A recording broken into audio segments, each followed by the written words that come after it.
नमस्कार दोस्तों, स्वागत है आपका आज के इस वीडियो में। दोस्तों कुछ समय पहले मैंने एक वीडियो बनाया था जिस वीडियो में मैंने बताया था कि कुछ ऐसे कारण होते हैं जिन कारणों के चलते पीएफ अकाउंट से पैसा निकालने के लिए पीएफ मेंबर्स को ऑफलाइन क्लेम करना पड़ता है। और उसी वीडियो में मैंने ये भी बताया था कि ऑफलाइन क्लेम करने के लिए पीएफ मेंबर्स को ऑफलाइन फॉर्म को भरना पड़ता है। तो आज की इस वीडियो में हम ये जानेंगे कि ऑफलाइन क्लेम करने के लिए कौन कौन से फॉर्म का इस्तेमाल होता है और उन फॉर्म को किस तरह से भरा जाता है, ये भी हम आज की इस वीडियो में जानेंगे। तो चलिए शुरू करते हैं आज का वीडियो।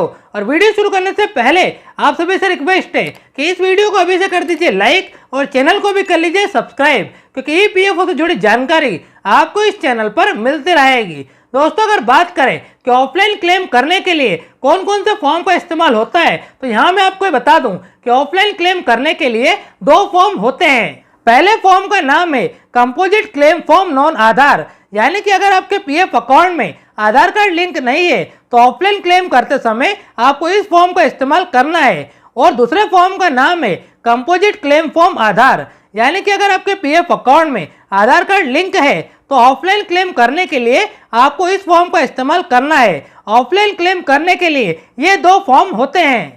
तो आपके साथ जैसे भी कंडीशन है उस कंडीशन के अकॉर्डिंग आपको ऑफलाइन क्लेम करते समय इन फॉर्म का इस्तेमाल करना है। मेरे कहने का मतलब यह है कि अगर आप ऑफलाइन क्लेम कर रहे हैं और आपके पीएफ अकाउंट में आधार कार्ड लिंक है तो आपको कंपोजिट क्लेम फॉर्म आधार इस फॉर्म का इस्तेमाल करना है। लेकिन अगर आप ऑफलाइन क्लेम कर रहे हैं और आपके पीएफ अकाउंट में आधार कार्ड लिंक नहीं है तो आपको कंपोजिट क्लेम फॉर्म नॉन आधार इस फॉर्म का इस्तेमाल करना है। अब मैं आपको बताता हूं कि इन फॉर्म को किस तरह से भरकर कंप्लीट किया जाता है। तो इसके लिए हमें चलना होगा कंप्यूटर स्क्रीन पर।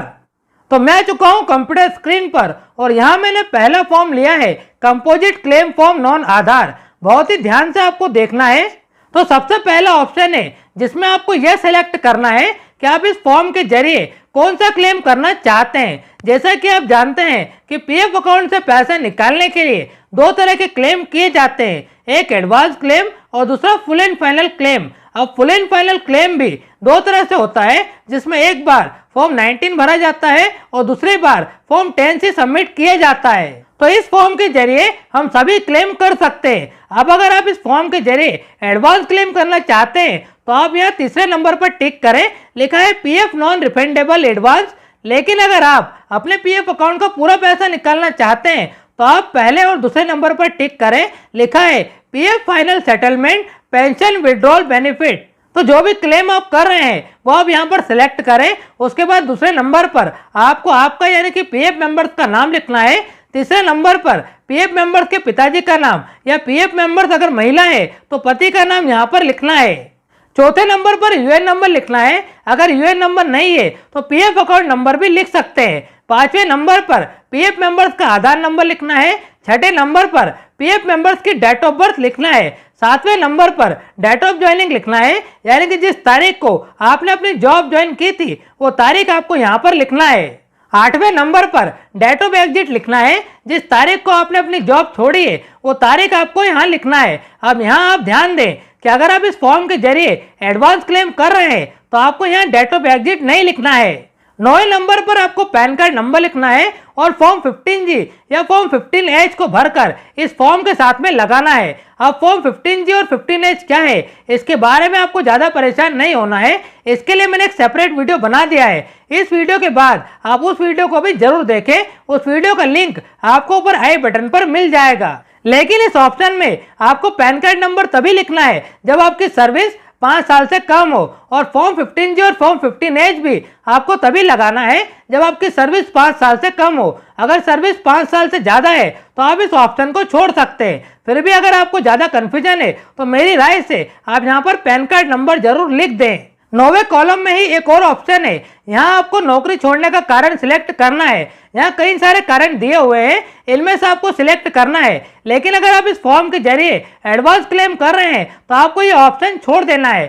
10वां ऑप्शन एडवांस क्लेम करने वालों के लिए है। अगर आप एडवांस क्लेम कर रहे हैं तो आप इस 10वें ऑप्शन को ध्यान से भरें। यहाँ लिखा है purpose of non refundable PF advance, यानी कि अगर आप एडवांस क्लेम के जरिए पैसा निकालना चाहते हैं तो आपको यहाँ एडवांस सीजन सिलेक्ट करना पड़ेंगे। और यहाँ आप पास में देख सकते हैं कितने सारे एडवांस सीजन अवेलेबल है।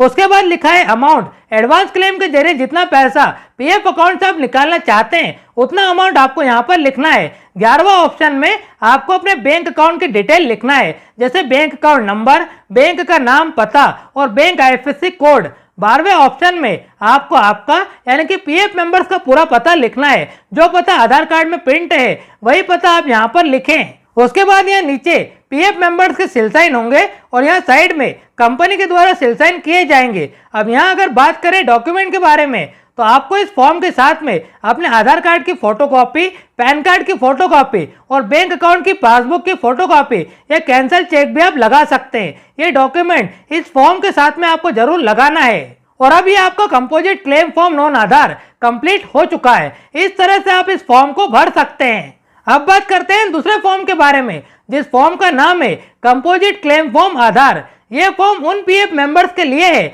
जिनके पीएफ अकाउंट में आधार कार्ड लिंक है, लेकिन पीएफ अकाउंट में सिर्फ आधार कार्ड लिंक होने से काम नहीं चलेगा। आपके पीएफ अकाउंट में आधार कार्ड और आपका बैंक अकाउंट ये दोनों डॉक्यूमेंट लिंक होना चाहिए, तभी आप इस फॉर्म को भर सकते हैं। अब बैंक अकाउंट के बारे में मैं क्यों बोल रहा हूं ये आपको आगे पता चलेगा।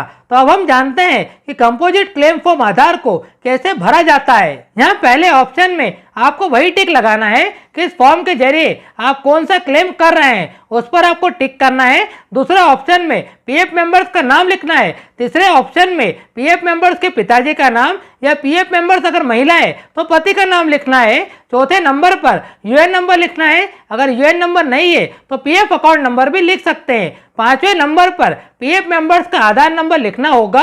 6ठे नंबर पर डेट ऑफ ज्वाइनिंग लिखना है, यानी कि जिस तारीख को आपने जॉब ज्वाइन की थी वो तारीख आपको लिखना है। 7वें नंबर का ऑप्शन एडवांस क्लेम करने वालों के लिए है। अगर आप एडवांस क्लेम कर रहे हैं तो इस ऑप्शन को ध्यान से भरें।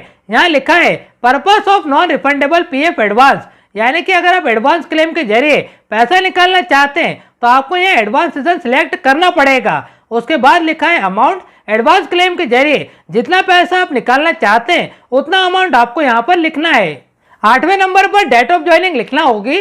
जिस तारीख को आपने अपनी जॉब छोड़ी है उस तारीख को आप यहाँ पर लिखें। लेकिन आप यहाँ पर फिर से ध्यान दें कि अगर आप इस फॉर्म के जरिए एडवांस क्लेम कर रहे हैं तो आपको यहाँ पर डेट ऑफ ज्वाइनिंग नहीं लिखना है। 9वें नंबर पर वही आपको अपना पैन कार्ड नंबर लिखना है और फॉर्म 15G और फॉर्म 15H को भरकर लगाना है और नौकरी छोड़ने का कारण सिलेक्ट करना है। 10वें नंबर पर आपको पीएफ मेंबर्स का पता लिखना है और नीचे यहाँ पर पीएफ मेंबर्स के साइन होंगे। और इस फॉर्म के साथ में भी आपको वही डॉक्यूमेंट लगाने हैं जो डॉक्यूमेंट मैंने पिछले फॉर्म में आपको बताए थे, जैसे कि आधार कार्ड की फोटोकॉपी, पैन कार्ड की फोटोकॉपी और बैंक अकाउंट की पासबुक की फोटोकॉपी या फिर कैंसिल चेक। अब यहाँ दो बातें ध्यान देने वाली हैं जिन्हें आप बहुत ही ध्यान से सुनिएगा।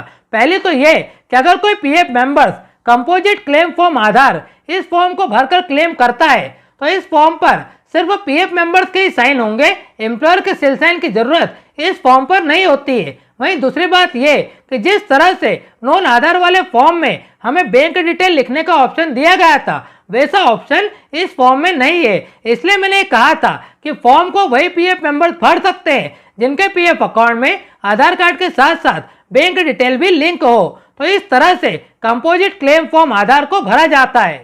तो जैसा कि आपने देखा कि ऑफलाइन क्लेम करने के लिए ये दो तरह के फॉर्म होते हैं और इस वीडियो में मैंने आपको इन दोनों ही फॉर्म को भरने का तरीका भी बताया है और इन फॉर्म से जुड़ी छोटी छोटी जानकारी भी मैंने आपको बताई है। लेकिन इसके बावजूद भी ऑफलाइन क्लेम और इन दोनों फॉर्म से जुड़े आपके कुछ और सवाल है तो मुझे कमेंट बॉक्स में पूछ सकते हैं। बाकी आज की इस वीडियो में सिर्फ इतना ही।